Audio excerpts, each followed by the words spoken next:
Assalamualaikum warahmatullahi wabarakatuh. Baiklah, saya Lucy Hariska, NIM 3219206 akan menjelaskan mengenai teori konsumsi Islami. Teori perilaku konsumen yang dibangun berdasarkan syariah Islam memiliki perbedaan mendasar dengan teori konvensional. Perbedaan ini menyangkut nilai dasar yang menjadi fondasi teori, motif, dan tujuan konsumsi, hingga teknik pilihan dan alokasi anggaran untuk berkonsumsi. Ada 3 hal dasar yang menjadi fondasi bagi perilaku konsumsi masyarakat Muslim. Yang pertama adalah keyakinan akan adanya hari kiamat dan kehidupan akhirat. Prinsip ini mengarahkan seorang konsumen untuk mengutamakan konsumsi untuk ibadah daripada konsumsi duniawi. Konsumsi untuk ibadah merupakan fitur consumption karena terdapat balasan surga di akhirat. Sedangkan konsumsi duniawi adalah present consumption. Selanjutnya, konsep sukses dalam kehidupan seorang muslim diukur dengan moral agama Islam dan bukan dengan jumlah kekayaan yang dimiliki. Semakin tinggi moralitas, maka semakin tinggi kesuksesan yang dicapai. Yang terakhir yaitu kedudukan harta merupakan anugerah Allah Subhanahu wa taala dan bukan sesuatu yang dengan sendirinya bersifat buruk sehingga harus dijauhi secara berlebihan. Harta merupakan alat untuk mencapai tujuan hidup jika diusahakan dimanfaatkan dengan benar. Selanjutnya, kepuasan konsumen muslim. Teori kepuasan konsumen dalam mengonsumsi barang dan jasa merupakan teori pokok dalam analisis mikroekonomi. Kepuasan konsumsi merupakan bagian dan teori perilaku konsumen.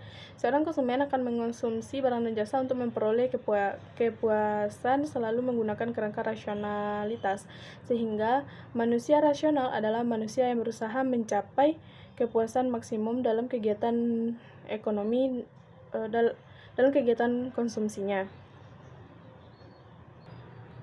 Rasionalitas konsumsi pada teori mikroekonomi konvensional dikembangkan berdasarkan asumsi-asumsi sebagai berikut. Yang pertama adalah setiap orang yang rasional akan memilih barang yang disenangi karena barang yang lebih diminati menyuguhkan kepuasan yang lebih besar dari barang yang kurang diminati. Yang kedua adalah menguasai barang lebih baik daripada barang lebih sedikit. Selanjutnya, orang akan memperoleh kepuasan maksimum apabila seluruh uangnya atau pendapatannya telah habis dibelanjakan.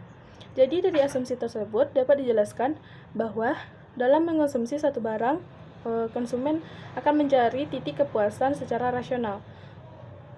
Untuk mencari titik kepuasan tersebut dapat diukur dengan pendekatan utilitas yang menggunakan satuan util atau guna, sehingga muncullah formulasi utilitas seperti U merupakan utilitas, U sama dengan U dalam kurung X1, X2, X3, dan seterusnya.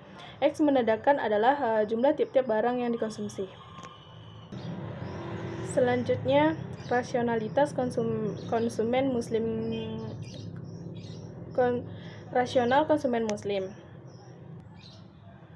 Seorang konsumen dikatakan rasional apabila yang bersangkutan berusaha memaksimumkan fungsi utilitasnya yang ditentukan oleh banyaknya barang yang dikonsumsi dan banyaknya barang tahan lama yang dikuasai pada tingkat pendapatan tertentu. Sesuai dengan pendapatan yang dimiliki, dengan banyaknya barang yang telah diperoleh dan tahan lama, maka hendaknya perilaku konsumen muslim tidak lupa untuk melakukan zakat. Sebagai seorang konsumen muslim, kita hendaknya lebih menghargai sumber daya yang telah difasilitasi oleh Allah Subhanahu wa taala dengan memaksimalkan semaksimal mungkin, namun tidak mengeksploitasinya secara berlebihan. Hanya sekian dari saya ucapkan terima kasih. Baiklah, saya Fajrati Isrok dengan NIM 3219223 akan melanjutkan presentasi yaitu pada bagian B, landasan teoritis dan filosofis perilaku konsumen. Teori perilaku konsumen adalah studi yang mempelajari bagaimana konsumen mencari, memilih, membeli, menggunakan, dan mengevaluasi barang atau jasa dalam memenuhi kebutuhan hidupnya. Landasan filosofis perilaku konsumen dalam perspektif Islam yaitu ada beberapa. Yang pertama, kehidupan masyarakat dunia dan akhirat. Yang kedua, pembalasan secara sempurna atas perbuatan manusia yang akan terjadi setelah hari akhir. Yang ketiga, bagi yang memperoleh surga dan jauh dari neraka merupakan kemenangan yang besar. Yang terakhir, kehidupan manusia merupakan kesenangan yang menyesatkan. Baiklah, sekian presentasi.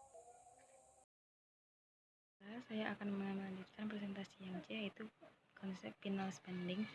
Final spending adalah pengeluaran akhir ataupun konsumsi akhir, yang mana dalam ekonomi Islam, final spending yang dikenal di sini adalah membelanjakan atau pengeluaran akhir yang dijalankan kepada jalan Allah, seperti infak, sedekah, dan wakaf, dan lain-lainnya. Baiklah, saya Mulyani Nur Ahmar, NIM 3219226 akan melanjutkan poin yang D, yaitunya hubungan antara konsumsi, tabungan, dan investasi. Konsumsi, tabungan, dan investasi adalah sesuatu yang saling berhubungan. Mengapa demikian? Karena jika tingkat konsumsi itu tinggi, maka biasanya tingkat tabungan akan rendah. Begitupun dengan investasi juga akan ikut rendah. Hal ini disebabkan karena tidak tersedianya uang selain untuk konsumsi. Begitupun sebaliknya, jika tingkat konsumsi rendah, maka tingkat tabungan dan investasi akan naik. Assalamualaikum warahmatullahi wabarakatuh. Baiklah, saya Wila Irsyad NIM 3299235 akan menjelaskan poin E, yaitu perbedaan antara konsumsi dalam ekonomi Islam dan ekonomi konvensional. Teori konsumsi menurut ekonomi Islam adalah mengkonsumsi barang sesuai dengan apa yang dibutuhkan, dengan niat meningkatkan stamina dalam bentuk ketaatan kepada Allah serta bernilai ibadah dan mendapatkan pahala. Sedangkan konsumsi menurut ekonomi konvensional yaitu menggunakan barang atau mengurangi nilai suatu barang yang memiliki nilai tingkat kepuasan yang tinggi serta mendahulukan tingkat kesukaan dan keinginan daripada apa yang dia butuhkan. Sekian dari saya. Assalamualaikum warahmatullahi wabarakatuh.